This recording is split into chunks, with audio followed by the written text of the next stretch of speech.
在2008年的时候，我们就在青莱开始青莱娱乐教会，因为我们看到在青莱有2所大学，一个是青莱皇家大学，一个是青莱皇太后大学。那这2个大学有来自世界各地，包括泰国各省然后东南亚，还有来自中国大陆的学生。上帝把他们集中在这2个大学里面所以我们就有一个负担，想要跟他们传福音，并且训练他们成为门徒，把他们差到他们所来的一个地方去传福音。我们是以一个教会的形态来做大学生事工，希望学生能够可以在教会里面有一个教会生活，能够有一个全面的成长。所以呢，我们每个礼拜天呢都有主日崇拜也有祷告会，也有主日学也有小组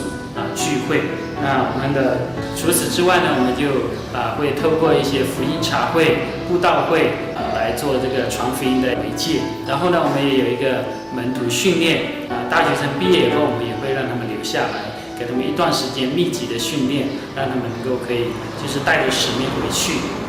现在在教会里面有20几位的大学生住在教会的宿舍，我们就有更多的密集的时间跟他们相处在一起，有机会呢来训练他们然后呢，我们也在寒暑假呢也做一些营会，包括福音营还有一些的这个门徒营那后期呢，我们开始不单单是有自己的在教会本身的一些营会，我们也开始跨出去去帮助一些比较弱小的一些教会，帮助他们办儿童营、青少年营，让我们的年轻人呢有更多的机会参与服事能够有一个很好的训练。既然是一个教会呢，我们也希望对社区有所贡献，所以呢，我们也在这个社区里面开始推动一些的工作，包括在青莱地区办这个嘉年华会、福音片传，到现在已经第3年了。现在我们已经有20几个的教会跟机构呢联合在一起，我们对这个青莱呢